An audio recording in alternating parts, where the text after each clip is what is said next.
all. So it's our pleasure to welcome His Grace Radheshyam Prabhuji. He's a globally acclaimed development and spiritual education. With a remarkable career spanning over 3 decades, he's inspired thousands of young minds and professionals through his innovative approaches. He presented at some of the world's most prestigious universities, including MIT, Stanford, UCLA, and top corporations like Microsoft and Amazon. And as a pioneer in this field, he's designed programs that foster personal growth, stress management, and spiritual development. So we're so excited to hear his insights and wisdom today in a few minutes. So please give him a round of applause.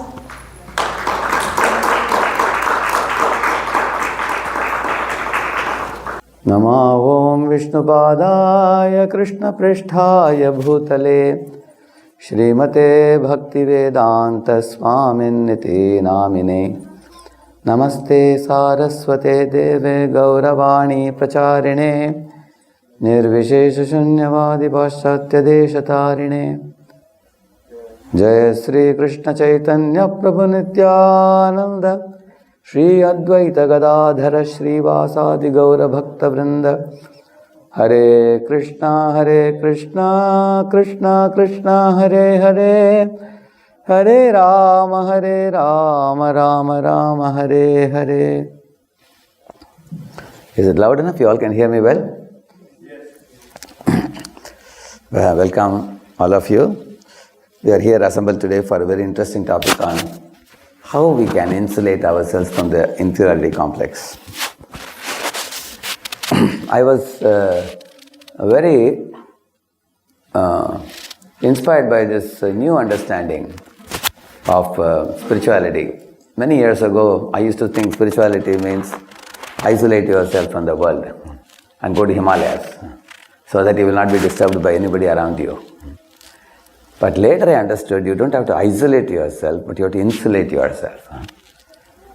Just like a lotus, if you see, in Sanskrit there is a name for lotus called Pankaja.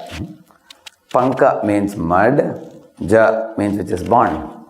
It is born from the mud, but you will never find the lotus turn around and get stooped in the mud. Have you ever seen that? It always comes out of the mud. Similarly, there are many people who, were put in a very trying circumstance, but they did not become a victim of those circumstances. Like Prahalad. You all heard about Prahalad? How many of you heard about Prahalad? Many of you know, right? Yeah. Prahalad is a great devotional hero, just like Arjuna, you all may be knowing. So, you find he was born in a family like a muddy pool of water. He was born in a demoniac family. But he went on to become a great devotee of God. Completely pristine and pure and untouched. Like a lotus, I told you. Isn't it? And another interesting thing with the lotus is, when the lotus comes out of the muddy pool of water, it makes friendship with something very great, which is the sun. The lotus, which is a bud, it blossoms and gives out fragrance. It also opens the honey for the honeybees to come and drink. So, the lotus becomes a contributor. You can see that. See, inferiority complex arises from unhealthy comparison, whereas confidence comes from contribution. If you know how you can contribute in this world, you can develop confidence. But without that, if you always think, oh, so-and-so is better than me, so-and-so is better than me, I'm useless, I'm good for nothing, I think people are ridiculing me, mocking at me and things like that, then such inferiority complex arises from unhealthy comparison, you see. So the lotus, which was a bud earlier, when it comes out, it becomes a fully blossomed lotus by making friendship with the sun. So there is a verse which says, the sun is compared to God. Krishna Surya Sama, Maya Haya Andakar, Yahan Krishna Taha Nahin Mayara Adhikar. This is a Bengali saying. You don't have to worry about the saying, but you can understand the meaning of it. It's a beautiful meaning. It says, there are two things, God and illusion, Maya. If you connect with illusion, you develop inferiority complex. If you connect with God, you blossom from bud to a fully blossomed flower. So, As soon as the lotus comes, as it blossoms in the sun, in the same manner, the sun brings warmth, the sun brings enlightenment, it brings light, it dissipates darkness. So it also makes the flower blossom. Similarly, by connecting with the Supreme, we can develop confidence.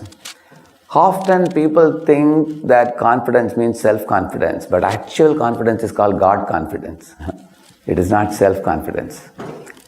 Say for example, if there is a wire lying here, and there is another wire which is connected to the socket, what is the difference between the two? One is a dead wire, another one is a live wire, isn't it? So a live wire can give you light, like here you see the light. A dead wire cannot give light. So the qualification of the live wire is it is connected to the source. Similarly, when we connect with the Supreme Source, you not only develop confidence, you also can be a great contributor in this world. You can understand your worth, you can understand your value, you can develop confidence from that value. Therefore, I told you it is not self-confidence, it is God confidence. Actually, we are very tiny, we are very weak in this world, we are very frail, but by connecting with the strong, you can become strong. Let me tell you an example. Once, Srila Prabhupada, who is the founder Acharya of ISKCON society, he happened to be in a seashore with his disciples. And there was a small, like a cockroach type of thing, a beetle type of thing, a small creature, insect.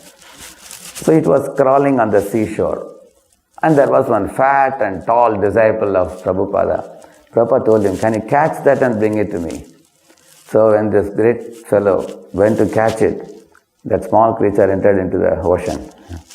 And he came back with empty hands and said, sorry Prabhupada, I couldn't catch it. And Prabhupada laughed and said, see, you are so big, still you couldn't catch it. Why? And then Prabhupada told, because it has taken shelter of the ocean. The beetle is small, but by taking shelter of the great, it has become protected. Similarly, in this world you will see God has deliberately created living beings, big and small, the reason for which I am going to tell you very soon.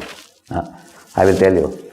But in case you are small, we can become great by understanding your worth, by connecting with the Lord. For example, if you take a lamp in comparison with the sun, it looks very small and insignificant.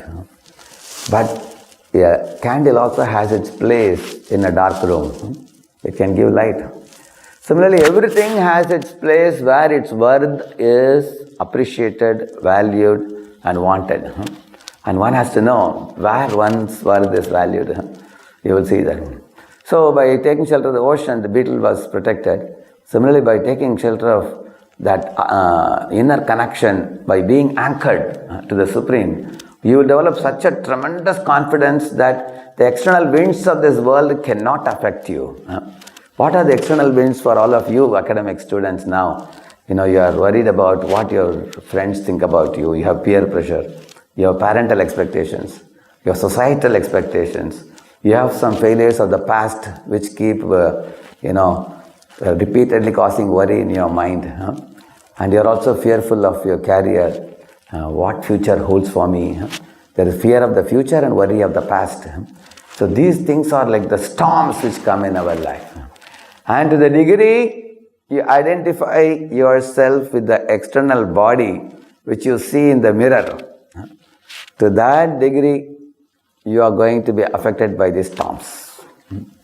Therefore, today we are going to develop a very deep understanding of ourselves, who we are, and how we can withstand the storms. In Germany, we have a temple. There is a huge garden behind. There were many trees. Some trees were very tall, and they had a very big crown. Crown means a lot of branches and a lot of foliage and flowers and fruits and everything. And there were other trees also. They looked very similar. But when the storms came, some of the trees got knocked down, and the other trees were not knocked down.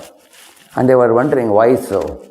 And those trees which had deeper roots, they were not knocked down. And those trees which had shallow roots, they were knocked down. So in your personality, every one of you, you have two important things in your life. One is your inner roots, about which I will very soon explain. But the external things, what the world sees you, is your contribution. Like the branches and the leaves and the flowers and the fruits and the crown, the post, the position, the social status that you hold in the society. That is like what the world sees outside. But the inner anchoring which you very much need, the deep roots, nobody talks about it. Look at a skyscraper building, you can go as tall as you wish, provided you have a deeper and deeper foundation. Without a foundation, the whole building will collapse like a pack of cards. Is it not true? So what is that inner anchoring we need? Consider the example of a boat in the seashore. If it is not anchored to the seashore, when the storm comes, the boat is going to be, swept away. And it is going to hit a rock. It's going to break into pieces, or it will all get drowned. But if a boat is going to be anchored to the shore, then the boat may go this way, that way, slightly, but it is not going to get broken down, or it's not going to be swept away, because it is anchored to the shore. Similarly, if a tree is drawing water from the roots, deeply, if the roots go down to the table water, from there they are drawing water, the roots are very deep, then the tree is going to stand strong. So how do we develop the deep roots of inner sense of self-worth? That is the fundamental topic today. How we can develop that inner worth. Now, why God made this world with such disparity? Somebody is rich, somebody is poor. Somebody is old, somebody is young. Somebody is very intelligent, somebody is less intelligent. It appears like, God is cruel. Why did He make me like what I am? Some people ask like that. I would like to be like somebody else. Why am I not like so-and-so? People ask. You will see when you were born as a small baby, you are totally dependent on the mother. Like look at the small kid. She depends on her mother, isn't it? Like you see, she's sitting next to mother, she's pretty confident now. Her mother is able to offer her protection, and by that protection, who is happy? Both are happy. Mother is able to shower love on the child, and the child is able to take shelter of the mother. Is it not true? Imagine this little girl, while taking birth, she is as big as the mother and saying, I don't need any help from you. And when both are equally big, there is no opportunity for exchanging that love. Is it not true? God has made this world a symbiotic place. Plants give us oxygen and we give them carbon dioxide. Correct, isn't it? In the same manner, you will see the lion and there is a small bird which goes inside the mouth of the lion, and it sits and pulls out some piece of flesh which is stuck between the teeth. It removes it because lion needs the help of that bird. That very tiny bird it is. You can see in the videos. Do you think the lion will eat away the bird? Why the lion wouldn't eat? Can any of you say? Why it won't eat? Anybody? Yeah? Yeah. Yeah? I think that the lion is not going to eat the bird because the lion knows that the bird is cleaning the teeth. Yeah, exactly. And if the bird is not going to remove that thing stuck, he's going to get infection. When he gets infection, he will die very soon. So that it's a question of life and death for him. So he wants to save his life, so he's not going to eat the bird. Which means the lion and the bird are friends. Now who is getting help? The bird is getting help with that small piece of meat which he gets from the teeth. He eats it. The bird eats it. And lion gets help, how? Because the bird removes it from his tooth. So this is symbiotic. God has made this world symbiotic like this. You would see like that. So the mutual dependence becomes an opportunity for living beings to help one another and be kind, show kindness to one another. We all are mutually dependent on each other, and we are absolutely dependent on God. It's an undeniable fact. You see in the morning, the sun shines in the sky, the cloud showers, the flowers blossom, the fruits ripen, the crops grow, the grains fructify, isn't it? And you see the seasons change. All these things are happening around us. So God has made this world a beautiful place. We didn't create any of this. nor are we controlling any of this. Is anyone sitting here, you're controlling the movement of the sun, or the moon, or the planets? Think about it. He has made it, He is controlling it, but we are recipients of help from each of this. We need the warmth of the sun. We need the rain shower. We need the grains. We need the fruits. We need everything. So, when we understand the glory of one Supreme Almighty, who is not only Almighty, He is also all merciful also. You can see His mercy when you see the flowers, fruits, cereals, grains and everything you can see. You can see His kindness when you drink different type of juices, you can see. So when one can recognize the presence of a Supreme Being, of whom we are a part and parcel. Actually everybody sitting here, you all are divine. You are divine, but what is the difference between that Supreme Being and you? The Supreme Being can do something very great and we can do something small, being very tiny. Like we are like a fire and the spark of fire. If He is like a sun, we are like the sun rays, isn't it? If He is like ocean, we are like a drop of water of the ocean. If He is like a mountain of gold, we are like a gold earring or a gold ring or a nose ring or something like that. Gold is similar in quality in the mountain and the ornament, but we are similar like God, but we are small and tiny. See, God is putting Saturn, Jupiter, big planets and making them rotate in orbits. And we are putting some Sputnik and we are controlling it from a control room. We can do it in a similar way. God is making oceans, we are making swimming pools. God is making moonlight, we are making dome light. Isn't it? He can do big things, we can do small things. So we have limited ability, He has great ability. Isn't it?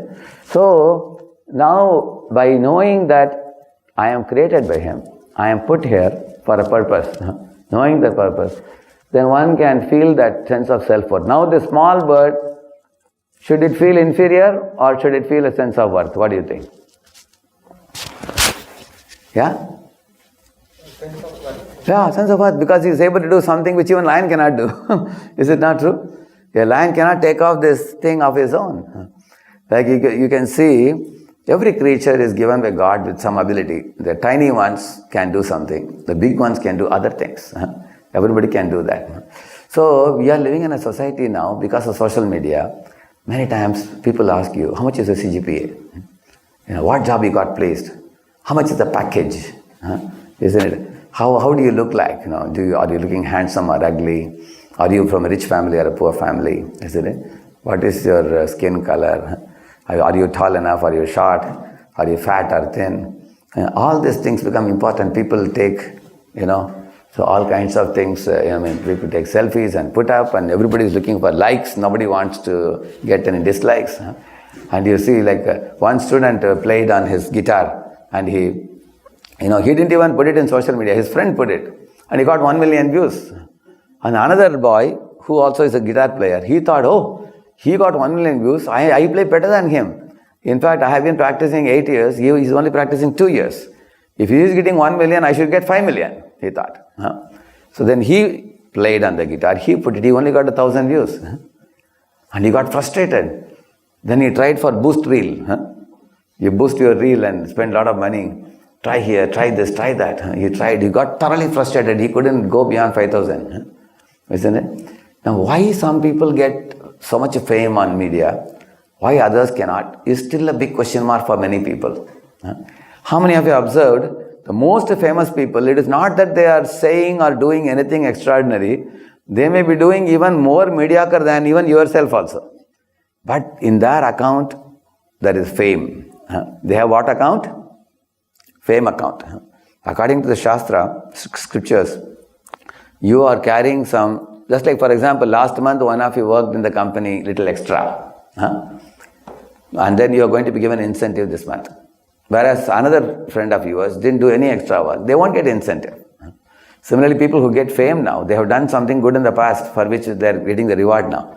For example, if you did good activities in the past life, you get a handsome body, you are born in a rich family. Like you see in India, when Mukesh Ambani, he got a grandson now, grandchild. As soon as his grandchild opened the eyes, he became billionaire. In this life, what did he do? That child, he's just now born. Slowly he opened his eyes and he became billionaire immediately. In this way, you will see somebody is born handsome, somebody is born rich, Somebody is born with a high IQ. Somebody is born very healthy. Is it not true? And there are others who may be ugly, who may be poor, who may be have-nots and things like that.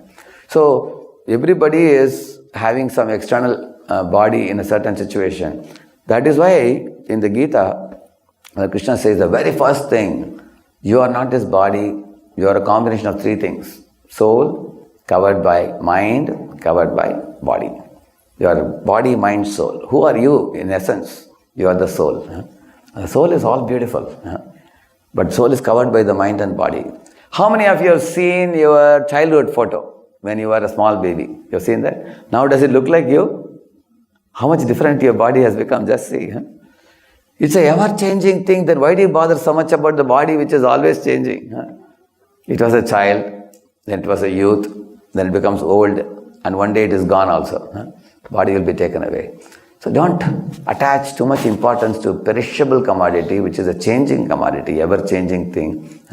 Don't attach too much, because even if somebody is handsome, I have one video with me, you will be shocked to see the Hollywood actors and actresses, how they looked before and how they look like now. I will give it to our Jai Govind Prabhu.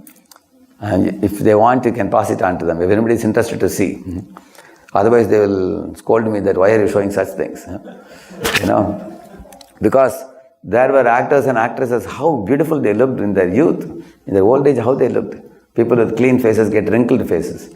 People with jet black hair get white hair. People who are young become old. People who are strong and mighty became invalid and weaklings in their old age. So these are all changing phenomena, and don't attach too much importance to changing phenomena. Changing things are always changing. Somebody was a billionaire, he became a beggar by the stroke of destiny. So don't attach, that's what Lord Krishna says, don't attach too much importance to changing things. So attach importance to that which is permanent. In these three things, body, mind, soul, you will see body is changing, I told you now. Mind is also changing. How? Any of you here, you wrote an email, very angry email in the night, but then you were very tired, you thought I'll send it in the morning. When you got up in the morning, you changed your mind to modify the mail. Anybody has experience of that? Isn't it? You wrote such an angry language, later on you decided that I will not send this now. Then you sanitize it. Nowadays you can put it in Gemini or ChatGPT and modify it also. You make the language very nice, smooth language, and then you send it later on, isn't it? That means mind is also changing. Sometimes you are calm, sometimes you are angry. Sometimes your mind is still, sometimes it is agitated.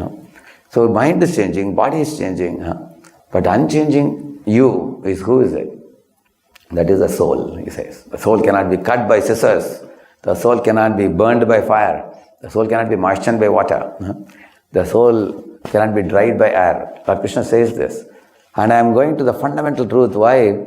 To the degree you understand who you are being, not you are doing. Are you human doing or human being? Are you human being or human doing? Being. The whole world is talking about human doings. What's your CGPA, what's your, what job you got and how you look like, what about this, what about that. They always talk about what you did, what you achieved. They are always disturbing, because the storms outside, cannot be changed. But you have to reinforce yourself in your inner identity. When I was in Boston last year in January, I was very comfortable inside. One of the days we had to go out for some program. When I came out of the temple, then I realized, my Lord, such a chill wind in January, minus 20 degrees outside. Because inside the temple, we have the warmth of heat pump, correct now? But when we went out, when the winds were blowing, before I got into the car, we were jumping into the car and closing the door. It was so chill it was. So the outside cold cannot be changed, but the inside situation can be adjusted by the heat pump. Similarly, you cannot change the people's comments around you. People will make comments. World will throw expectations. Parents will have expectations. Peers can pressurize you. That's why it's said peers can pierce you. Isn't it? So sometimes it can be very cruel to try to satisfy them. But in all the situations, if you are anchored like the boat anchored to the ocean, I told you. So I'm going to share with you 5 principles today. These are very easy to remember, A, B, C, D, E. I was only afraid to show the PPT because when you see the PPT, you get lost many times. That's why I'm speaking so much in the beginning, laying a foundation. Once I show PPT, it's very easy for you to understand. In 10 minutes, you can finish it. See, these 5 things, let us try to keep this in 5 in mind as we are proceeding further. The first is, aspire to do good, you will end up becoming great. Aspire to do good. If God wishes, He can make you great. But in this world, you will find most people are more eager to become great than trying to do good. Like for example, somebody thinks that, I'm going and doing some welfare work for the orphans. Please take one photo of me doing some welfare work for the orphans, and then put it in the newspaper, or put it in the Facebook or something like that. So, and you may be thinking, he's doing such a favor for the poor, but he might have done once in a lifetime. But they make a big issue. There are other people who keep doing day in and day out so much good, hardly they are publicized. You agree? So, which is more important? Doing the real good for the world is important, or being known as somebody who does great good once in a blue moon, but he's very popularly known as he's doing something great. Which one is important? Yeah? Like I told you about the 2 boys. One boy played a guitar and he never even put anything in his friend put it. Whereas the other fellow's whole idea was to become popular. So are we doing activities to become popular, or are we eager to make some real difference in this world? You understand my question? Like you all know, Srila Prabhupada came to America in 1965. Did he come here to become popular? What was his intention? His intention was to add some value to the life of the youths of America who were jumping off and committing suicide and becoming hippies, becoming counterculture drug addicts and all kinds of people. When he went to UC Berkeley, he came to know that many students are jumping from the top of the building and suicide rates are increasing and college is not able to stop it. Prabhupada said, what is your material advancement doing to you? You have so much of wealth, you have broad roads, you have sky-rise towers, you have so much money in your pocket, you have handsome bodies. But with all these opulences, material opulences, still you are jumping off and committing suicide. Why is this education producing a class of hippies? He asked. And then he made the hippies into happies by adding value to their life, by chanting. He sang the Hare Krishna in the park. He never thought somebody is going to photograph him, somebody is going to make video of him, somebody is going to make him popular. He just came to do some good work. That's what he told you the first thing. Aspire to do good, then God can make you great. How many of you caught this first point? Is it clear to everybody? Yeah, is it clear? Yeah. Similarly, all of you are students, you may do some voluntary work, which is very good. We can do voluntary work. But our goal should be to do that good work rather than become popular by doing that work. So, those who are trying to become popular, they are the ones who get frustrated. Because their intention in doing any good work is the fruit which awaits after that. That awaits. So in the Gita, Lord Krishna is telling, do your duty, but don't aspire for the fruits, because the fruits will frustrate you, he says. For example, you are all students now. How many of you get tension when you have examination? You get tension? You all get. Achha, none of them get tension. All are great sages here. There are only 1, 2, 3, 4, 5, about 10, 8 or 10 hands here. So, you get tension when there is the examination, isn't it? Now, think about it logically. Are you the paper setter? Are you the marks awarder? So, in Gita, what Lord Krishna says, if you are not the paper setter, you are not the marks awarder, you forget it. Don't worry about it, he says. And do you have the ability to spend your time well in preparing? Is there ability in you or not? Yeah, then you focus on that. Focus on what is in your hand. Don't focus your mind and energy on what is not in your hand, he's saying. So one great writer, Goethe, he said, do not allow what you cannot do, interfere with what you can do. So what you can do is study. What you cannot do is, the results and the question paper, how it's going to be. And we spend a lot of time worrying about it. Similarly, I sow the seed, God has to give the rains. I give the interview, the panel has to choose me. So I can pay my attention to what is in my hand. And that is possible when I am the soul, I am a part and parcel of God.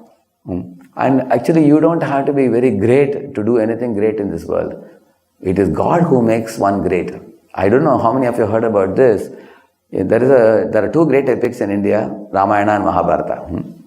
In Ramayana, there's an episode of all the monkeys making the bridge for Lord Rama to cross the ocean. There happened to be a small squirrel also. He thought everybody is doing so much service, let me also do some service.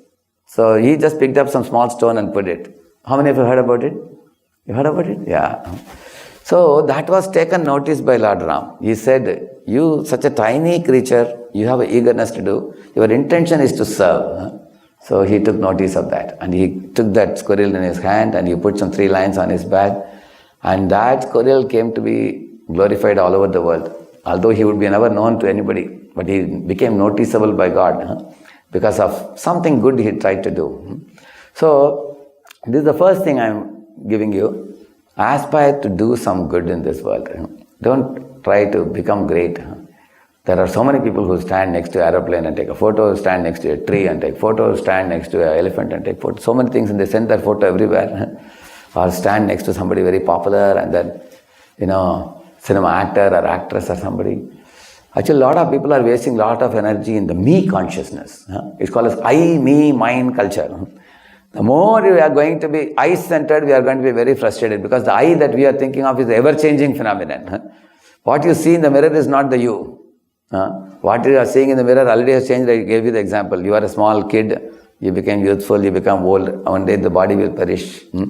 That's not the real you. The real you is the soul, which is a part of God. It's as beautiful as God in a minute way. So, second thing is B. Yes, big and small have the potential to stand tall. That's a B, second one, which I explained to you with some examples. I told you about that small bird. I told you, we could give many examples. I told you about the squirrel just now. It's not that big ones only can do things in this world. Small ones, they have their own glory. They can do something wonderful also.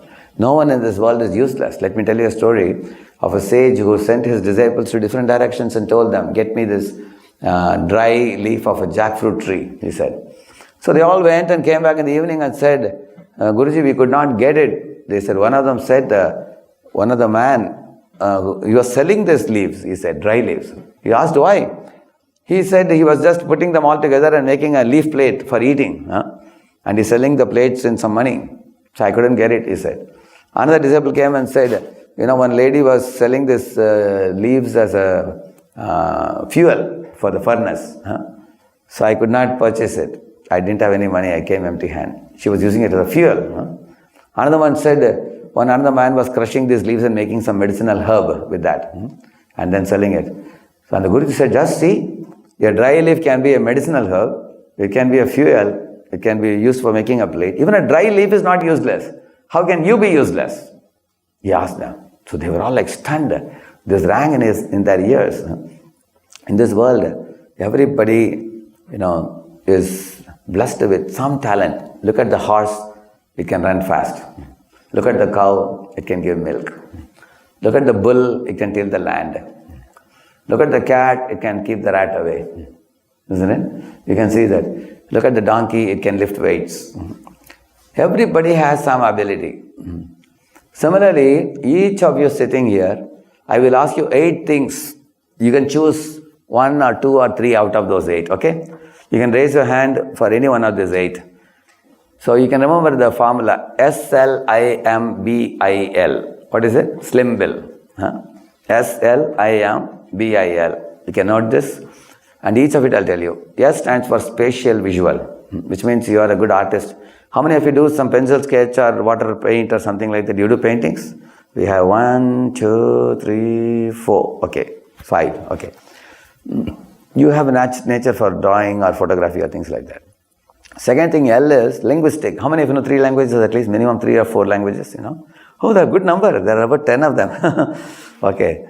And I stands for interpersonal. How many of you are gregarious by nature? You like to socialize with people and you like to connect with people. How many of you? We have almost 12. Okay. That is interpersonal. And M stands for musical. How many of you have sense of music? You can play instruments. Yeah, there are about 8 of them, okay. You can sing also. You can sing or you can play instruments, correct? And B stands for bodily kinesthetic. You are good in some kind of sports, outdoor sports. Anybody? Okay, you use the body. You like to use the body. Like I see many boys going to a treadmill, doing activity. They like to utilize the body, doing sports and things like that. And next, I stands for intrapersonal. Intra means you are a philosopher by nature, which means you can be put in a room with 100 books. You can forget the world outside, and you can study day in and day out. How many of you are like that? Intra. Okay, there are about 6, 8. Okay. And L stands for logical mathematical. How many of you love mathematics? Oh, there are many. Okay. And there is the 8th one they have added now, which is called as eco-friendly. You are worried about nature. You don't want people to spoil the nature. How many of you are concerned about nature? Yeah. Yes. So here, I ask for a raise of hand. How many of you could raise your hand at least for one thing out of 8? You could raise your hand for at least one thing. Okay. Is there anybody who didn't raise hand for any of the 8 items here? Is there anybody? See, there is not a single one. So what does that show? That means each of you is a unique creation of God. And if you can cherish that uniqueness, USP, unique selling point which you have, and you nurture that, nourish that, along with, side by side, along with your education, you will feel tremendous confidence in that. Because it is God's gift to you, and you can utilize it. For example, in India, many girls are taught Bharatanatyam. You know Bharatanatyam? Which is, Bharatanatyam is actually a depiction of the pastimes of God in Ramayana, Mahabharata and the Vedic literatures. Like Lord Krishna, Lord Rama's pastimes. They show it through the dance, they show it. Similarly, some of them are taught music. They learn the music side by side along with the studies. And they sing very beautifully. In various ragas they sing, songs they sing. They feel tremendous joy. There are other students who learn the Mridangam Kartal. See, there are 3 things: education, culture and devotion. Your education is not only the material education you get in the college. College education teaches you about like earth, water, fire, air, ether. You study about the earth, solids.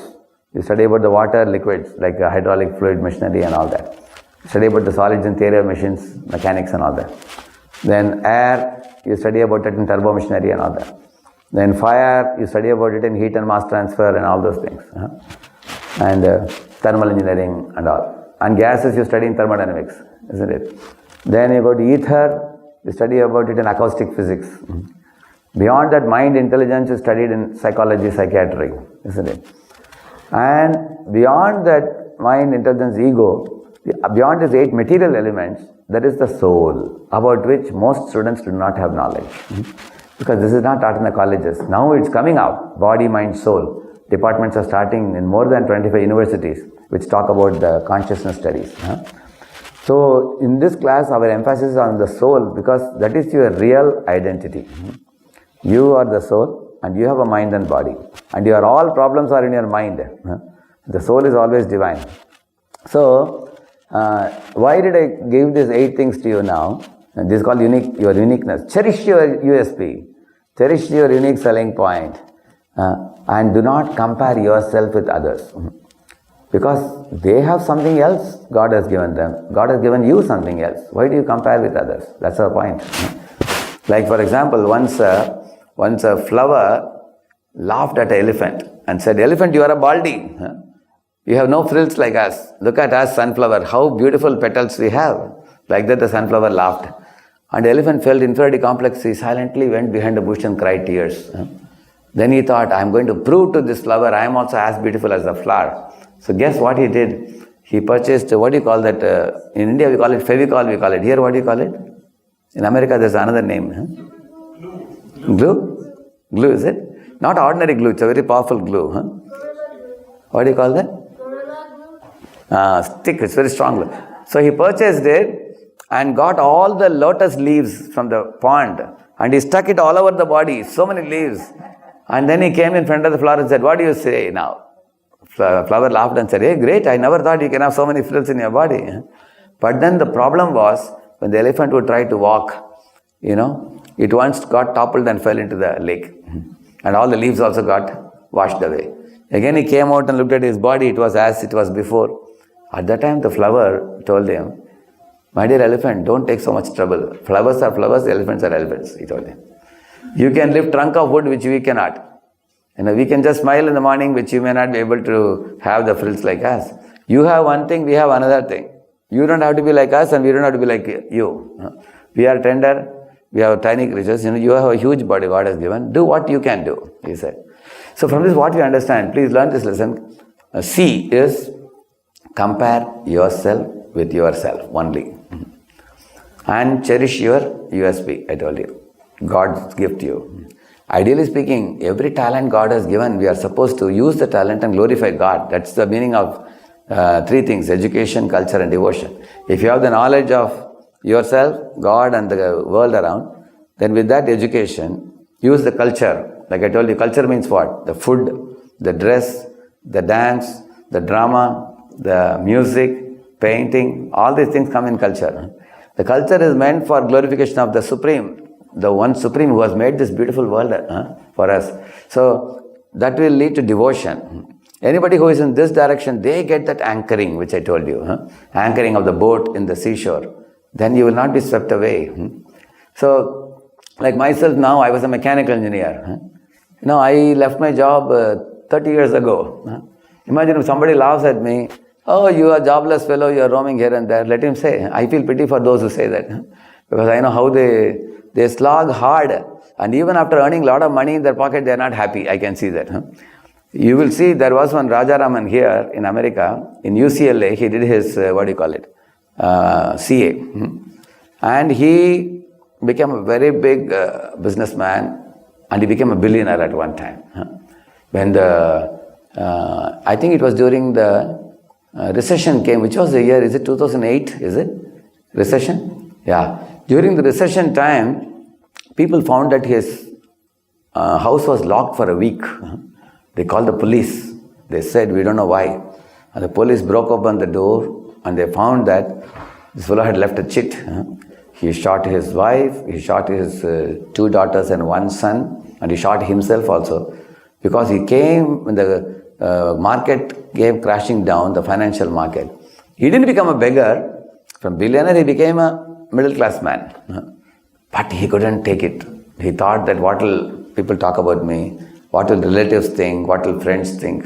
So what is the use of being billionaire? Being a billionaire didn't give him happiness. On the other hand, I can say, I may be a beggar, I may not have anything. But we are so happy we can see that because if you are anchored in spiritual knowledge, you will see you have everything in this world that is needed for you to lead a happy life. So in this world will say anything they want. This is another point. When people comment about you, is it really something that you have to worry about? It's like a YouTube advertisements which come. You can skip it, correct? Now, those who are smart, they know when to skip it. When it comes, when it pop-up comes, you just skip it. You can say. Otherwise, some people watch it and say, oh, so much time got lost, they will say. So other people's comments are like YouTube comments. You don't worry about it. You go on with your life. So compare yourself with yourself. What is the meaning of comparing yourself with yourself? What was your last day performance and how are you performing now? If somebody was selfish last year, now they can be selfless. Somebody was ungodly and atheistic last year. Now they understood God, they understood soul, they understood scriptures. You are one step ahead. Somebody was not doing any meditation. Now you are doing meditation. Your life has become better. And the Philips company has one saying, let's make things better. You heard that? That's their motto. But Vedas say, let's make people better. Which is better? Which is more important? Making things better is important or people better is important? You see, in those days when I was a schoolboy, the weighing machine was like a big, this much size, huge, thick, like this much thick, huge machine. You stand on that whenever you go to doctor's hospital, he checks your weight, isn't it? But later on it became little smaller. It became little smaller. Now it is so sleek like a laptop, you have seen that? You can just, in fact many businessmen, they carry it in the suitcase also. So the machine has become more and more sleek, but the cross-section of people has not become thinner because of that. So we should make people slimmer than making the machine smaller, correct, no? Is it not? So let's make things better, let's make people better, which is important. Let's make people better, isn't it? So compare yourself with yourself means Arjuna was crying Arjuna. At the end of hearing Bhagavad Gita, he became confident Arjuna, correct? There was one hunter called Mrigari who was killing animals and birds, half killing them. So Narada came in his way and told him, my dear hunter, why do you injure other creatures? See, as much as you have the right to live, they also have a right to live. They are like your brothers and sisters. Be compassionate. Don't be cruel like this. And then Narada gave him a vision of what awaits him in the future. And this fellow got frightened. After that, he understood what is cruelty.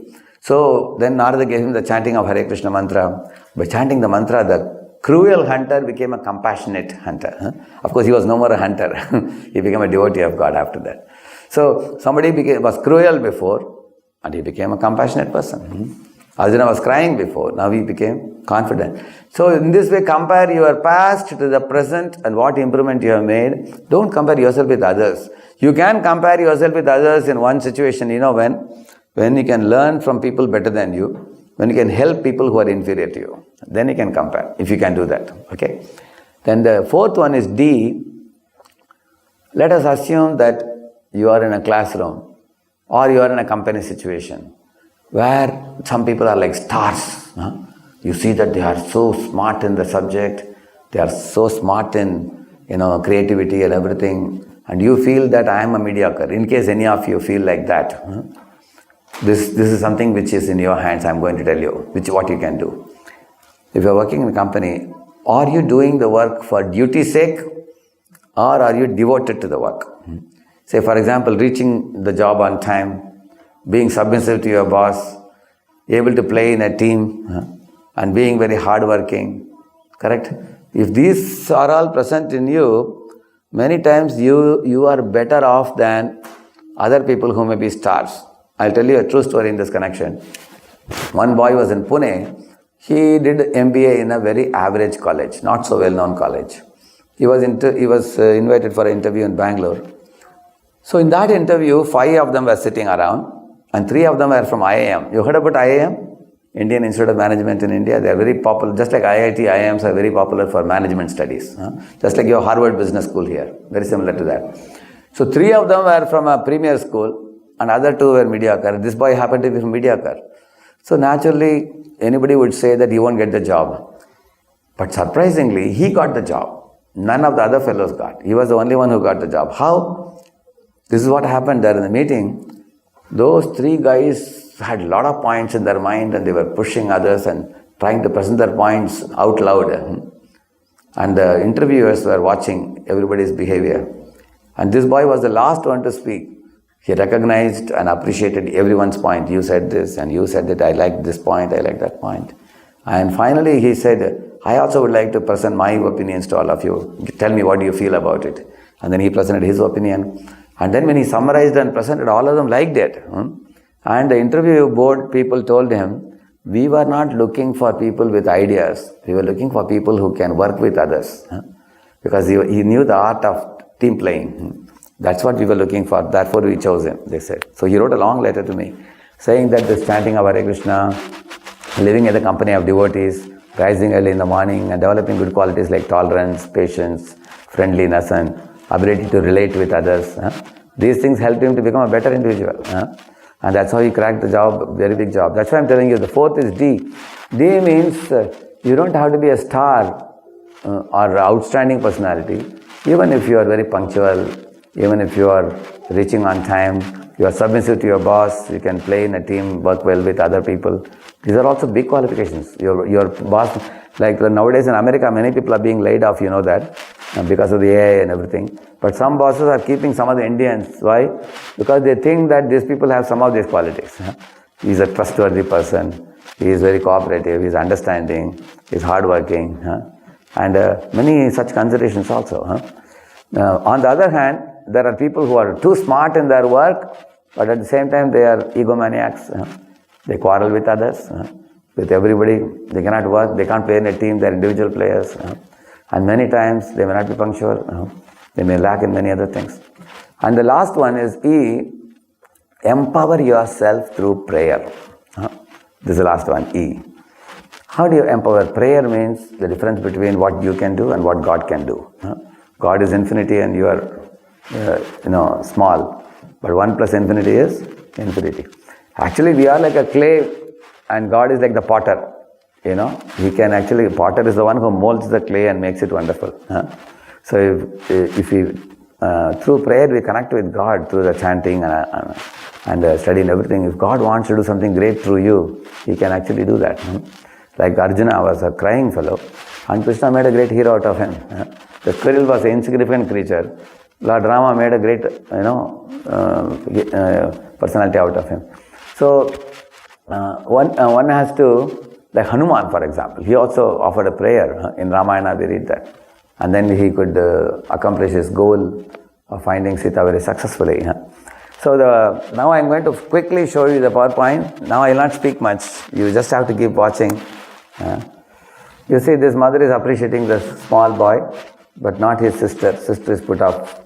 She is developing inferiority complex. Similarly, due to social discrimination based on sex, race, education level, wealth, religion, the people also develop inferiority, or physical appearance also. These are all some of the factors that cause inferiority complex. See, her mother is comparing the child with someone else, so child is blocking the ears. Similarly, the boss is yelling, boss, because he is finding the subordinate incompetent. So, actually, when a subordinate appears to be incompetent, many things could be done. You could train that person and bring out the best out of him. Or you can change his service department and put him in another department and find out what could be done, because his unique potential may be something else, correct, no? So these are the 5 things I told you now. You will remember this. A for aspire to do good. B for big and small have potential to stand tall. C is compare yourself with yourself. D is be devoted in your service and empower yourself through prayer. And each of it I have shown here. If you see this, these 2 personalities, this is Prabhupada and Dr. Kalam. Dr. Kalam, he studied in South India. He got association of Dr. Balasubramaniam, his professor, from whom he learned Bhagavad Gita shlokas. And Kalam says, whenever there was one free period in the college, I would go with my friends to library, he says. So you can see that Dr. Kalam, how intelligent he was. Later on, he not only became a big scientist in India, he also became a president of India, known for his nobility and one of the great icons of youth icon. So great people, they basically focused on doing good, but they became great. These are examples from the Ramayana Mahabharata. In case you don't know about this scripture, don't worry about it. Some of you who know about it, this fellow is called Ravana, who is carrying Sita away. He is carrying Lord Rama's wife. So, at that time, on the way, one old eagle, devotee of Rama, came and he tried to save Sita by fighting with this fellow. It was an old eagle. The fellow said, "Hey, get out my way." He said, but the eagle persisted. He said, "As long as I am alive, I will not let you take Sita away." So, with his claws, he tore his armor, and with his beaks, it killed the mule horse which was drawing the chariot. Then Ravana understood, oh, it's a very mighty eagle.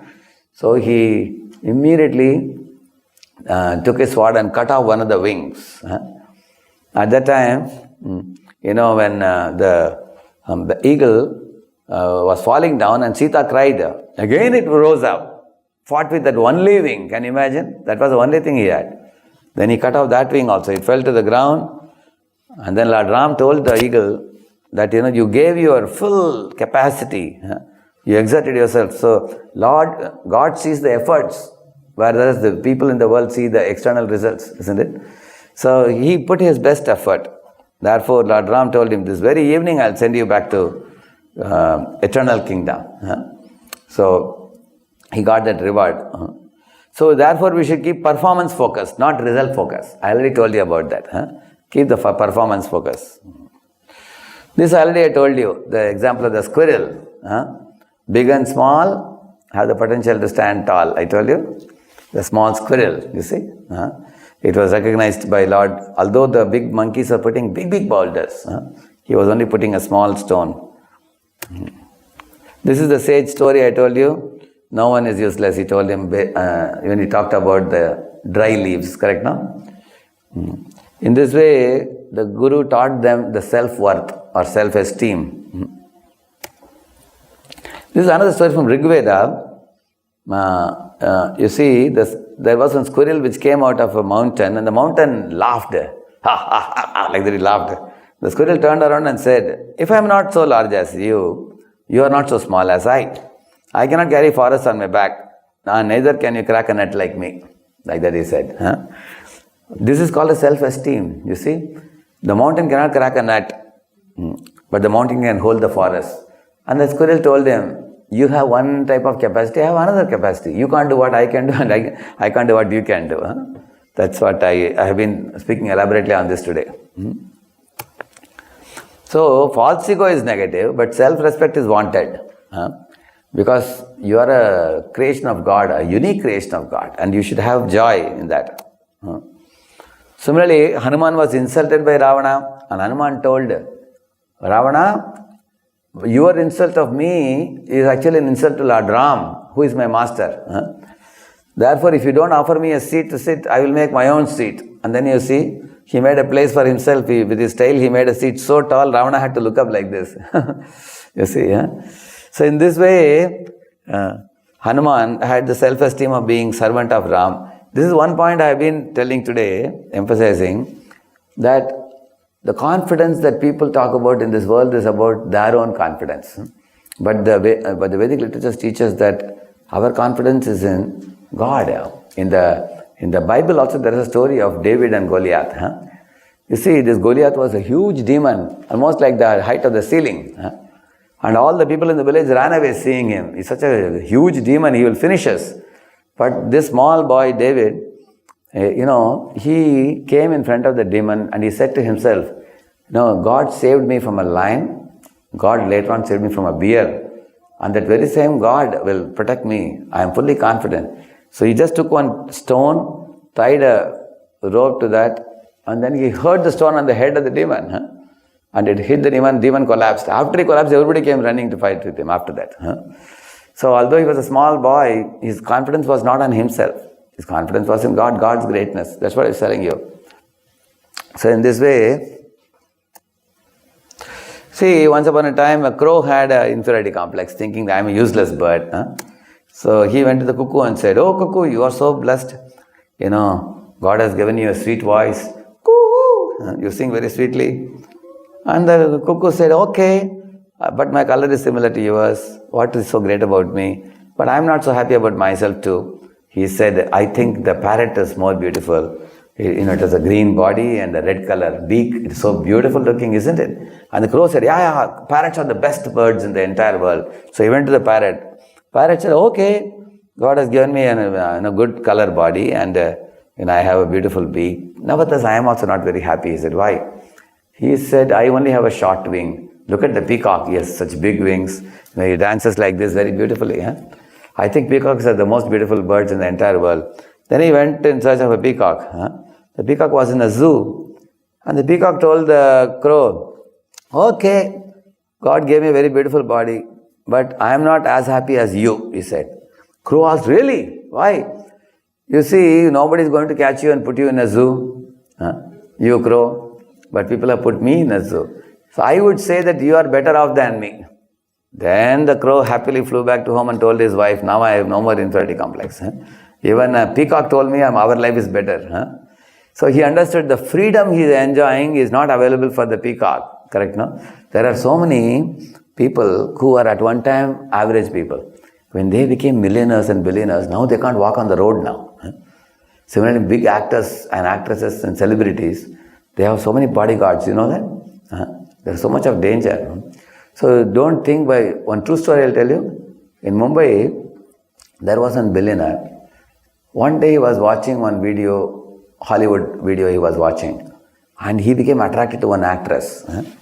He already was a married man. He had his wife and he must be probably around 55, 60. His age was like that and his wife was very good wife and everything. But he became attracted to the Hollywood actress and directly gave a phone call to her and said, if you can marry me, I will arrange to bring you to my home in a chartered plane. I will send it for you. She immediately agreed. She was young, she was just 21, 22. And this fellow was like 55, 60. She was ready to marry him. So immediately he sent the plane and brought her to his home, and they got married, and his wife was crying. He told his wife, see, I am going to marry this actress. If you don't like, you go to your parents' home. If you want to stay here, you can stay here. So she went to her parents' home. Then he started staying with this actress. And within a week, he saw that this actress is having multiple connections with a dozen men. She phones up, she goes here, she goes there, promiscuous character. So although he was very fond of her in the beginning, after seeing her in a character, he developed hatred for her. Then he was thinking, oh, I don't like this woman anymore. When he was thinking like this, at that time this actress thought in her mind, I married this fellow only for his money, not for his handsomeness. He has a big pocket, very big man. But in case he divorces me, I will only get some little divorcing compensation, correct, no? So she thought, I will finish this fellow. Once he is finished, right now I am rightly wedded wife, I can get all this wealth. As soon as he came to know, oh, she's trying to finish me, he got 2 bouncers. You know what is a bouncer?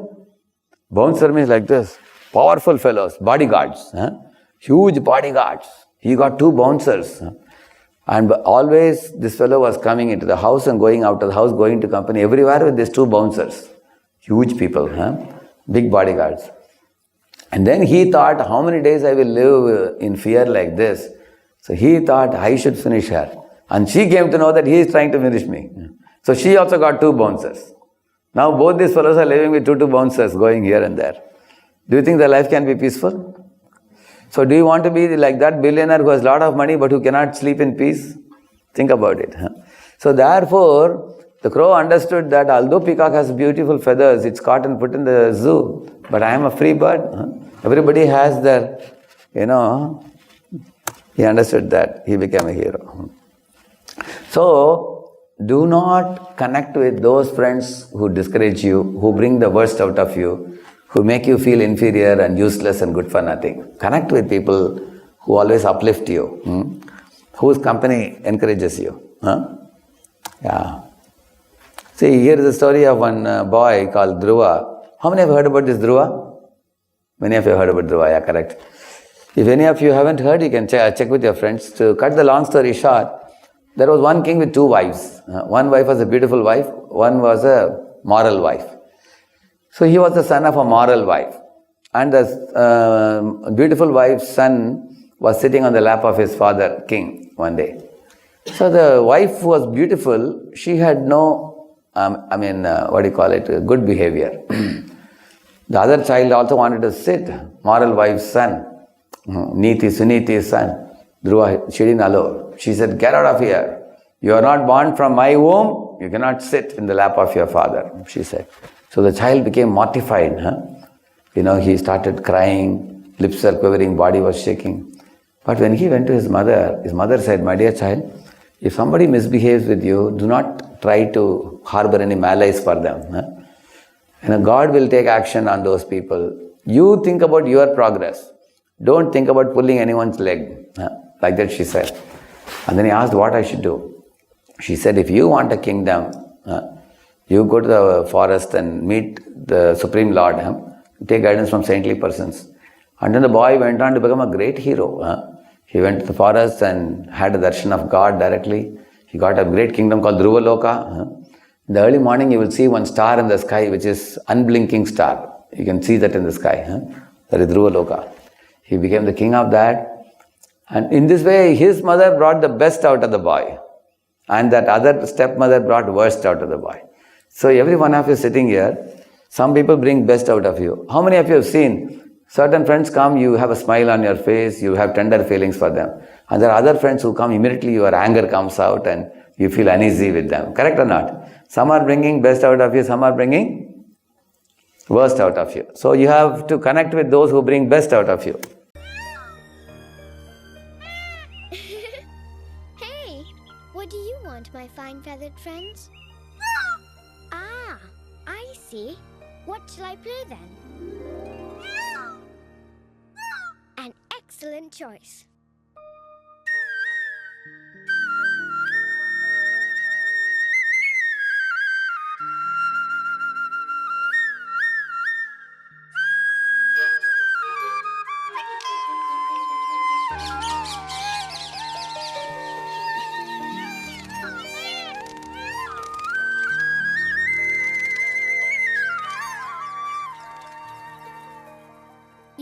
gracious as you are beautiful.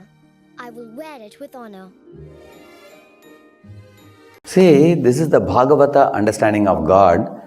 Generally, most religions across the globe, they teach of God as a generator, operator and destroyer. He creates the world, he destroys the world, he is very powerful, he is very mighty and all that. Or he is beyond the clouds, hurling down thunderbolts. If you commit sin, he will punish you and things like that. Actually, God is a reciprocator according to Bhagavata.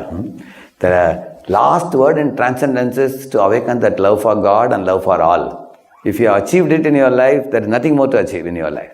If you can develop that pure love for God, like look at these creatures like the peacocks and the deers and the boys and everybody. So this is Bhagavad understanding. If you want to accept or not, it's your choice. But this is the Bhagavad understanding. It says God is a supreme reciprocator of love. In this, when I heard this understanding, I was deeply touched in my heart, because I used to think God must be a very busy person, managing so many affairs of the material, universes and everything. But here you find he's sitting under a tree on a rock, and he is actually welcoming peacocks. He is having time even for such creatures. This is what makes you get that inner worth. God is such a big personality, but he gives time even for creatures like the peacocks and the deers and everybody. Another thing, when the peacocks came near, instead of telling them, I am God, so you should serve me, he didn't say that. What he said? What can I do for you? He asked. And then they said, can you play this particular tune? Then he heard, what did he say? Excellent choice. He is not only willing to render service to them, he is appreciating their choice and rendered that service of playing the flute. And when they gave some insignificant reciprocation, they did by giving a peacock feather. He didn't throw it away. He wore it in the top of his head, saying that he wanted to show them how much I value what you offer me. Like, there was one great devotee called Sudama. He took some chipped rice to Lord Krishna in Dwaraka. So Lord did not mind how insignificant that gift was. He appreciated the purity and intent of that, purity. He saw that. In this way, you will find that, see, this is the 8 type of talents I told you, correct? Slim will and yan, this is the one. You can be body smart, people smart, word smart, logic smart, nature smart, self smart, picture smart, music smart. So these are the 8 types of intelligences. This is creation of God, and every jiva, every soul is given the gift, 1 or 2 or more gifts are given to you. If you know that your own uniqueness, you will never feel unworthy. He says in this famous verse from the Gita, Yad yad vibhuti mat sattvam shrimadurjitameva va tat tat eva vagachatvam mama tejomsha sambhavam. Arjuna, know that all opulent, beautiful and glorious creations spring from but a spark of my splendor. So God has this opulences in oceanic proportion. We have in minute proportion, small proportion.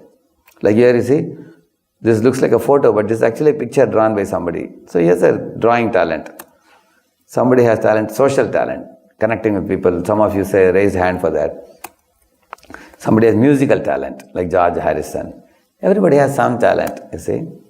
So identify your own talent, and then you will develop self-respect by that and confidence in life and utilize it in service to God. And this is the third one I told you, the elephant story, isn't it? See this elephant. You remember that? And the elephant wore this thing, put all the leaves all over his body, he toppled and fell down. Again when he came, the plants told them, don't worry, flowers are flowers, elephants are elephants. So then he lived very peacefully. See, God created you as you are. You are a human being, not a human doing, I told you. Learn to love it, learn to live it. See, everyone is a star and deserves the right to twinkle, you see. How everyone is a star, you will see. Here you see Lord Krishna, he gives so much affection to his mother. He gives importance to motherhood. He gives importance to fatherhood. See, father of Nanda Baba is giving. Here he is dancing with the gopis of Vrindavan. Here, similarly, here all the residents of Raj, they are under the mountain which he lifted. So you will see, this is the meaning of God. God actually is a supreme reciprocator of love. In my practice, last 30 years of practice, in the beginning, I was trying to understand what is body, what is soul. Then I studied the mind.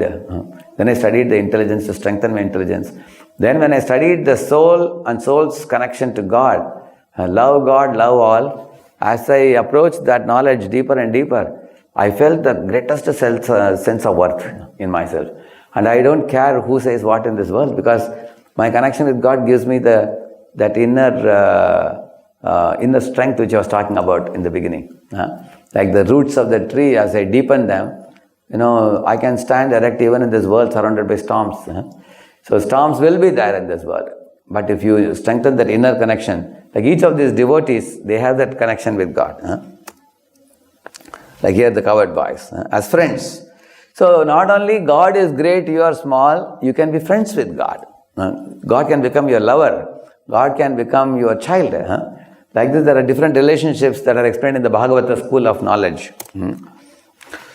And here, in the tree climbing subject, monkey was laughing at the fish and said, he said, look at you, I got A grade, you only got F grade. But then later on, there was another subject which came, which is swimming. Fish got A grade and monkey got F grade, isn't it? So, you will see that's what Einstein said. Everybody is a genius, but if you judge the fish by its ability to climb a tree, it will live its whole life thinking it's stupid, he said. Isn't it? So, Einstein understood this point of not comparing oneself with others, because in God's creation everybody has some uniqueness. See, in the Vedic life there are 4 types of people. You can remember this word Tata, you can remember. Teachers, administrators, traders, artisans. Now all of you ask yourself, which talent is prominent in you? Okay, let us put it in a different way. How many of you are a student of letters? Letters means you like reading, writing, speaking, thinking, advising. How many of you feel that? You have that nature. You have the nature? Yeah, we have 1, 2, 3. Okay.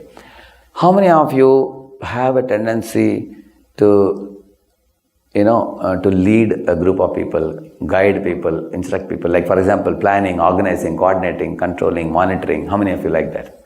Yeah, that is second category, correct now? And how many of you are fond of finance, accounting, putting money, expanding money? How many of you? There are some. And how many of you say that don't ask me what I can do, tell me what to do, I will do it? How many of you? Yeah, correct now? So you don't want to think much, whatever you are told to do, you can do. So these are 4 types of talents which are mentioned here. And if you know, like myself, in my school days, I developed a great desire that I want to study the Gita and go and teach to others. So eventually I landed in a monastery, like I became brahmachari. Now I'm studying the scriptures, teaching. I get the deepest satisfaction, I can tell you. I don't need anything. If I'm allowed to just, like I'm speaking to all of you, I get the greatest delight sharing this knowledge. Because one of my goals is to see that the students lead a pure life of character and devotion. They should avoid dangerous substances putting into the body, like smoking, drinking, drugs, other things. Nowadays the vaping also. The vaping, taking the vapor, this electronic cigarettes, very dangerous it is. It looks innocent. Nowadays in many of the candies they put drugs nowadays. Very deadly it is. So one of my goals is to travel across the globe and reach the students to follow the 4 regulative principles. No illicit sex, no meat eating, no intoxication, no gambling. And then chant the names of God. Like I chant in this beads. Hare Krishna, Krishna Krishna, Hare Hare. Hare Rama, Rama Rama, Hare Hare. Hare Krishna, Krishna Krishna, Hare Hare. Hare Rama, Rama Rama, Hare Hare. It's very, very calming to the mind. It also gives strength to the mind. It gives willpower. It gives confidence. It gives direction. It gives clarity. It helps you to make decisions. It gives you focus. It gives many things when you chant daily. So I chant. I also teach people to chant also. So in this way, how many of you know the story of the rabbit and tortoise? You heard that? Your rabbit slept off, correct now? In between. Let us ask you a question. Everybody knows the slow and steady wins the race. I know you all will say that. But if rabbit never slept, then tell me who will win the match? Rabbit. That means the fast and consistent will always be ahead of slow and steady. Correct now? That means is the tortoise having any chance to win over the rabbit in life, whole life? What do you say? Can it ever win? How is it possible? How can tortoise win? In the water. It has to place the target ahead of the water. That's what the tortoise did. Tortoise one day suggested to rabbit, is it alright if we can have the goal post instead of here, let's keep it ahead of the river? And rabbit never thought about it. He said, okay, keep anywhere you want, I'll always be first, he said. But after the goal was kept, when rabbit ran to the edge of the river, he realized, my lord, I won't be able to go in the water. Then tortoise slowly reached there and then dropped into water and reached the goal. Very soon they became friends. And the rabbit and the tortoise talked to each other one day. And the tortoise said, you see, you are better on land, I am better in water. So on land, you carry me on your back. And on water, I will carry you on my back. In this way, we both can reach the goal very easily. So rabbit liked the idea. They became friends by that. This is called as complementing with each other, not competing. So if you are working in a company or a college, say you are all in a college now. You are good in one subject, your friend is good in another subject. Instead of envying and feeling jealousy, what you can do? Okay, you prepare notes and give me for that subject, I will prepare notes and give you for this subject, correct? In this way, you can give up your jealousy and complement each other, correct or not, isn't it? So, in this way, the Vedic life teaches everybody, somebody is doing farming, cow protection, somebody is doing, becoming a king and ruling the country, and the teachers, Brahmanas, they study the Vedic literatures and they teach it. And there are others who are laborers who like to do work with their body. Everybody can do your part and we can complement without competing. That's the point. Learn that healthy comparison can boost your self-respect. Okay. And this already you understood, devoted. Are you devoted to the work or you do it for duty's sake? You can be a good team player. You can be punctual to the office. You can keep the deadlines. Then you will be wanted also by that. There are many things, I don't want to get into the details. The last one is this one. Pray for empowerment. I told you how the weak Arjuna became strong Arjuna by hearing the Gita.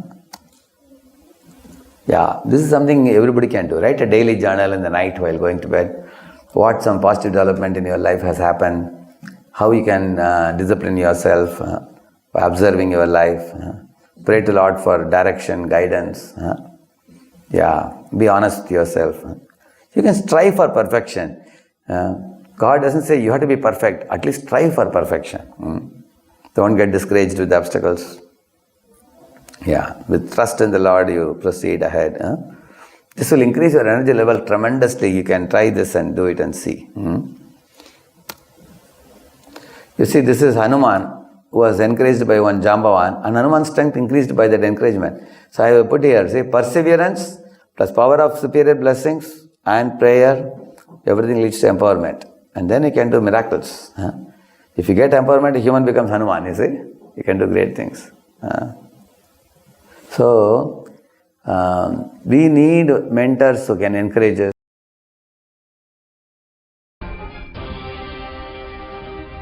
And Hanuman did great things, like you see, another time he brought the mountain, isn't it? So he always started his life with a prayer, whatever he did. Similarly, Srila Prabhupada, I told you, he went to Sumati Morarji at a very old age, at 70, and told her, please give me a ticket to America. And then she came in Jaladuta, and he came here even with a heart attack, at a ripe old age, arrived in USA, Boston Harbor. And then you see, he reached out to the hippies, and he made them all happy. The rest is history. He did very great things. So, thank you all very much for your patient hearing. I can take 5-10 minutes discussion. Do you have time, Jaguntu? Okay, we have one more mic with you, or If anybody want to share anything, you are welcome.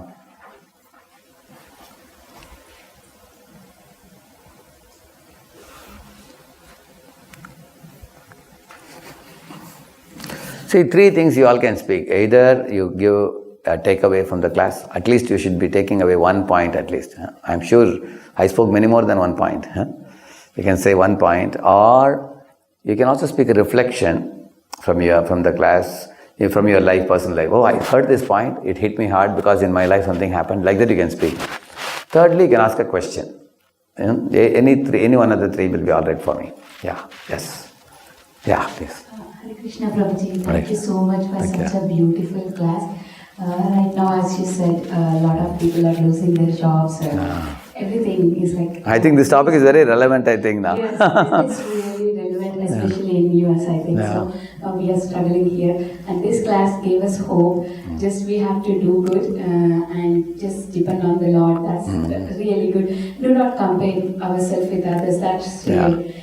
I have something to do here, that's why I'm here. So my purpose will be coming forward to me, but I have to just wait and just do our duties. As you said, we both get to your work. Correct. We have to do our work correctly. Definitely we will reach our goal. Thank you. One day I will also fly. Just time is separating. Thank you. Thank you. Thank you so much. Thank you. I really love the session. Thank you. Thank you. And there was one hand up there. Yeah. A tree can also be flexible or too rigid. Can you say something about that? I mean, the roots are deep, but also the tree has too much rigidity. Correct. Actually, the tree has crown, but the roots are shallow. Then when the storm comes, it's knocked off.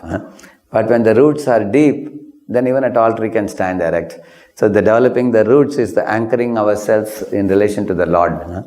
Like understanding the soul, understanding God, and the loving relation between the two. And understanding that that relation is everlasting, eternal, imperishable. Whereas the body in this world dies away. Like for example, all of you think for a moment, just for one moment. When we are born in this world, we come with empty hands. Do you agree? Did you bring anything with you when you were born? Similarly, when a person dies, he goes with empty hands. So in between, whatever you achieve, like Radheshyamdas, I got a degree from IIT now. Everywhere I go, people announce, I am from IIT Bombay, I did my masters in mechanical engineering, whatever. But now in the next life I am born, after I die in this body, next life I am born as a baby, will I be getting a degree from the previous life I can carry? Can I carry? I can't carry the degree with me, isn't it? So when you are not going to carry anything with you at the time of death, then what have you lost? What have you gained and what have you lost? So if you think very carefully, it's ridiculous to worry too much about the things of the world. Just like if a child is playing in the seashore building sandcastle and the mom is calling the kid that, it's getting dark now, let's go home. The child will just dust off the hand and go with the mother, correct, no? The relationship of the child with the mother is far more important than the relation of the child with the seashore. So this world is like a seashore. Whereas the relation with the Lord is everlasting, and all the things we do in life is like building a sandcastle which will be washed away at the time of death. So why worry too much? So by understanding this, we can have the inner anchoring. Inner anchoring like the boat anchored to the shore, I told you. So does it make sense, sir? Yeah? Does it make sense what I said just now? Is it on? You can help him? Yeah, thank you. Anybody else? You can raise the hand, any of you? One takeaway, anybody? Yeah. I have just two comments. One is that my takeaway is I was really inspired by using our talents to glorify God.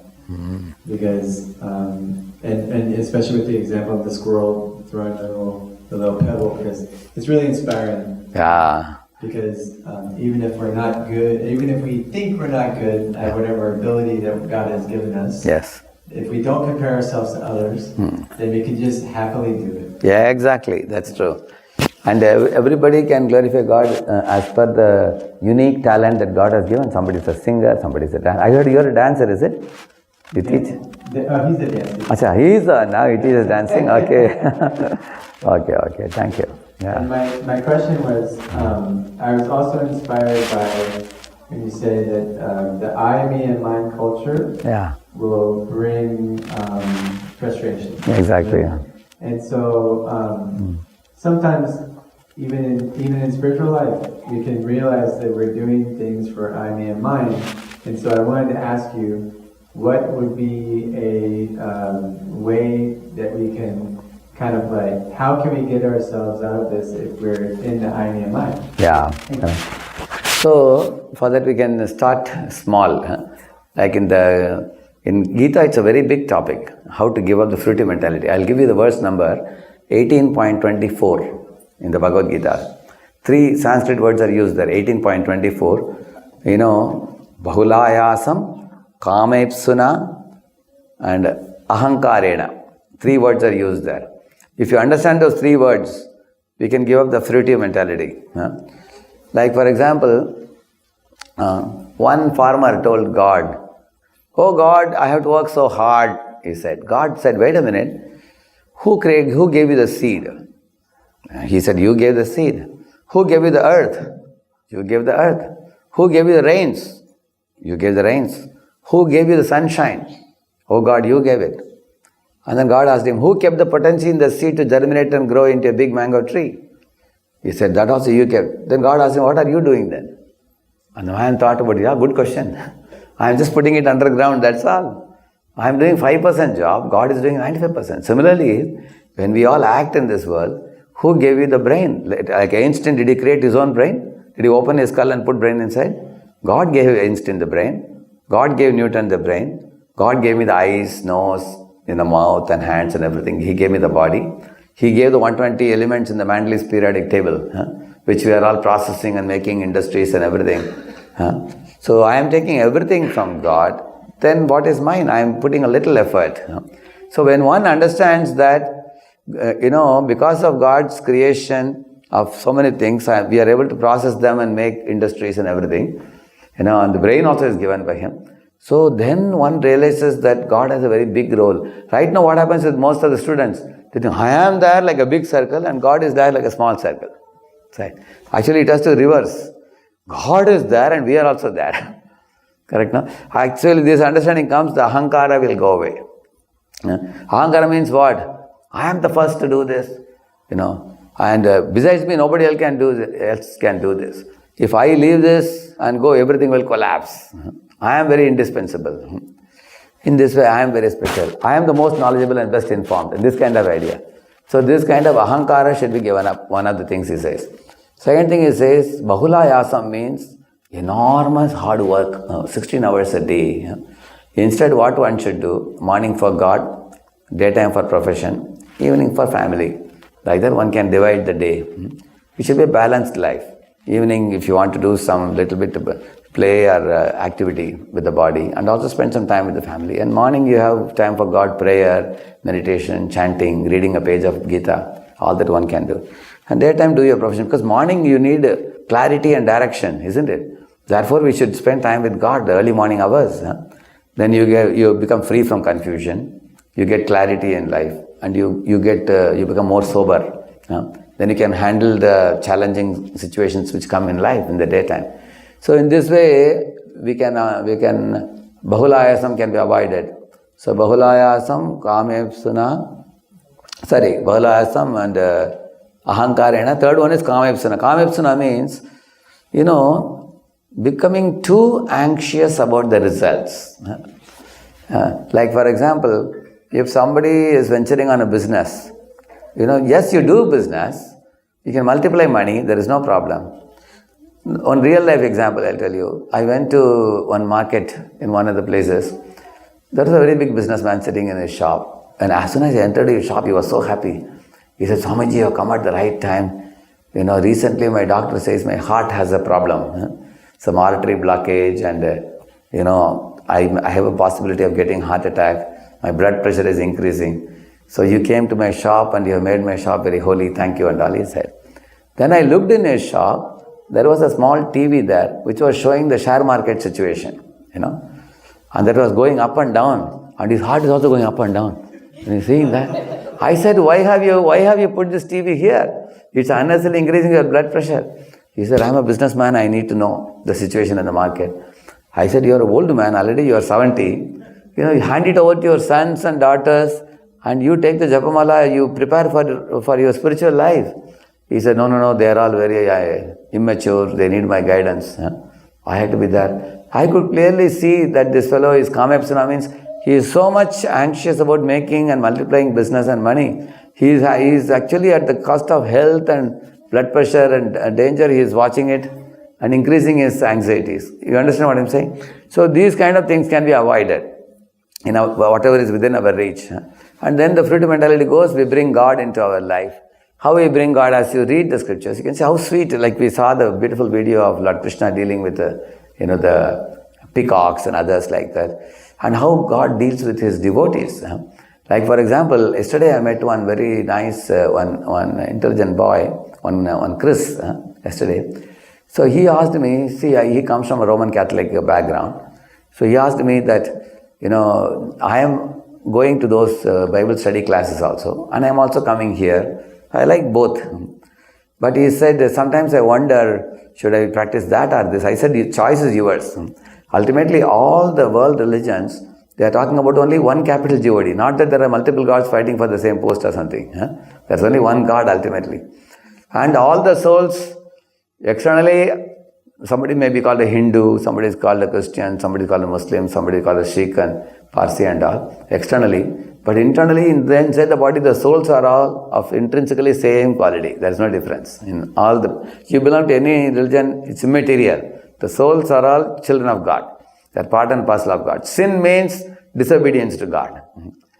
And those who have a service attitude to God, they uplift themselves.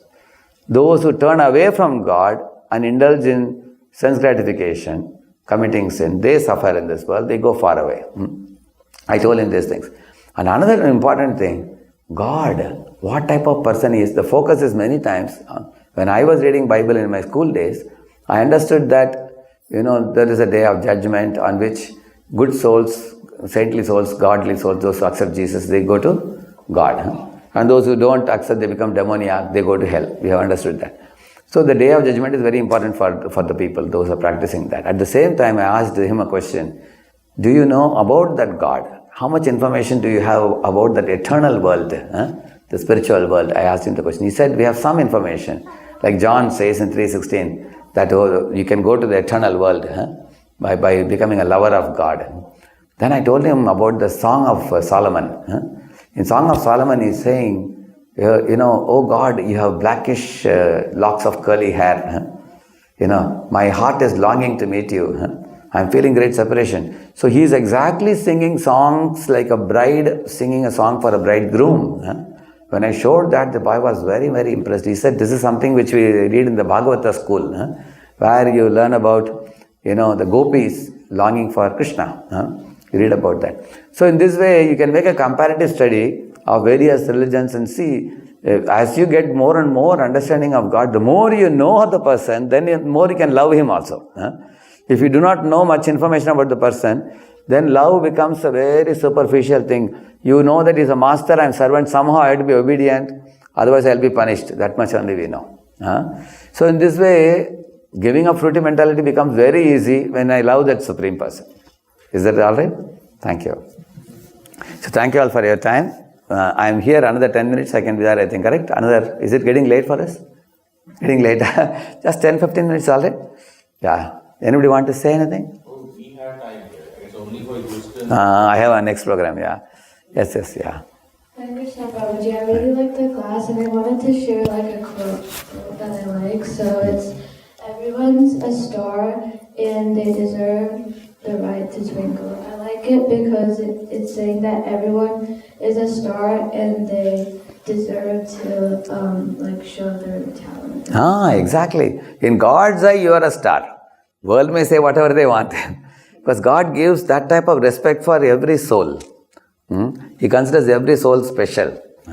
There is a story of the prodigal son. Some of you might have heard it. The second son, although he turned away from the father, he went far away, did all kinds of blunders and lost all the wealth of the father. When he came back, he was welcomed with the same love what the father had for him earlier. So you can see God's nature is like that. He has eyes of love and there is not a iota of any blemish in him. Thank you for the point. Thank you. Anybody else? Any student from Texas A&M here who can share? Yeah, you would like to share? Yeah, please. Hare Krishna, thank you for I didn't have anything specific. I just really liked the different types of smarts, like the intellectual smarts that show up and how they were showing in a video and something like that. I just want to know, I have a question for you. I just want to know, sometimes what ends up happening is that like people can dip their toes into each one of those types of intelligences, but it's like what should the priority be, to fully just go into one, or just like have some skills in each type of intelligence? Yeah. Actually, although you may have multiple talents, in some, though, how do you know what's your USP? It comes very naturally for you, effortlessly it comes. Others also tell you that you have the talent, and others also will see that you learn it very fast. And not only you learn it, you love it also. You have a love. Like for example, for me to study scriptures and recite shlokas, this is something I cherish it. I don't do it because I'm supposed to do. I do it because I love it. Correct, no? In that way, the USP is that which naturally is innately present. God has gifted you that. You have it. So if you are talented, like I had one student who had 12 different talents, but amongst that, one or two which is very prominent, when he focused on, then that, like many of you are nowadays having a lot of stress in your study, but if you devote a little time learning harmonium, learning mridangam, kartal, singing, devotional prayer you sing, you feel so relieved, it's very nice. So identify yourself, you only know yourself best. Maybe your closest friends might have observed you, they can tell you also, okay? Yeah. So it's getting late for me for the next program. If any of you wish to ask me any questions, you can write here also. In this place, you can write radheshyam.rns@iskonprint.com. Also, we have one Jaygovind Prabhu here. He comes every week. He is here. He and his good wife, they're organizing the program here. Yeah, thank you, Mataji. They have been doing it for more than 10 years, right? 10 years? Yeah, 10 years. Many students have come. They have passed and gone to different places. Such a selfless service they have done. Let us give them an applause for them. And they come also. Our teacher who teaches to dance, he comes also regularly. He may come. Yeah. Yeah. Anybody else comes regularly with you? Program over here. They can raise the hand. Guru Bhakti Maja, I forgot. She's the one who gives lectures here. Dr. Guru Bhakti Mataji. Yeah. For many semesters, she is the one. She can raise the hand. Who is that? Hare Krishna Mataji. Thank you. So from Houston, I heard that they all have been taking turns and coming. For many years they have been coming and helping with this program, because of which this has been a program going on for years actually. Thank you, Prabhu. So thank you all very much. Hare Krishna. I live in Pune temple. In India, if any of you come to India, you are welcome to Pune. I am a co-president in Hyderabad temple also. I stay 1 week in Hyderabad and 2 weeks in Pune.